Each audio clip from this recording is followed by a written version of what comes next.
तर बोरिवलीमध्ये प्रकाश सुर्वेंच्या दहीहंडीचा उत्साह पाहायला मिळतोय। बोरिवलीतल्या देवीपाडा मैदानामध्ये दहीहंडीचा उत्साह पाहायला मिळतोय।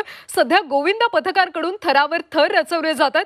प्रकाश सुर्वेंची दहीहंडी म्हणजे एक विशेष आकर्षण असतं आणि सालाबादप्रमाणे यंदा सुद्धा प्रकाश सुर्वेंच्या दहीहंडीला प्रचंड अशी गर्दी पाहायला मिळते।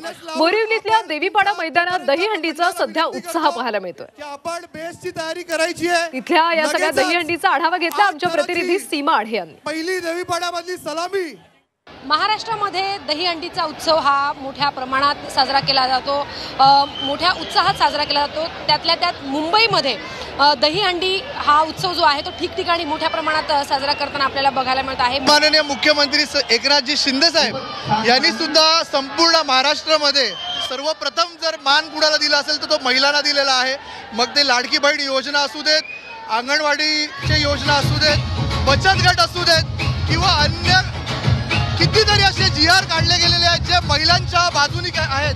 आपण बघितलं असेल 50% सवलत जर कोणी बसच्या ट्रॅव्हलिंगसाठी जर दिलेली असेल तर ती सन्माननीय मुख्यमंत्री शिंदे साहेबांनी दिलेली आहे आणि आम्ही सुद्धा त्याच गुरुचे चेले आहोत। आज पहिला मान जो देवीपाडा मतदारसंघामध्ये जो आहे तो या महिला गोविंद पथकाला देऊन आपण आज आपल्या दहीहंडीची सुरुवात केली। दहीहंडी फोडण्यास आता सुरुवात झालेली आहे। दिवसभरामध्ये मोठमोठे नेते त्याचसोबत वेगवेगळे कलाकार या ठिकाणी या दहीहंडीला भेट देणार आहे। त्यामुळे या दहीहंडीकडे आता अवघ्या मुंबईचं, महाराष्ट्राचं लक्ष लागून असणार आहे। व्हिडिओ जर्नलिस्ट मंगेशसह सीमा आढे, झी 24 तास, मुंबई।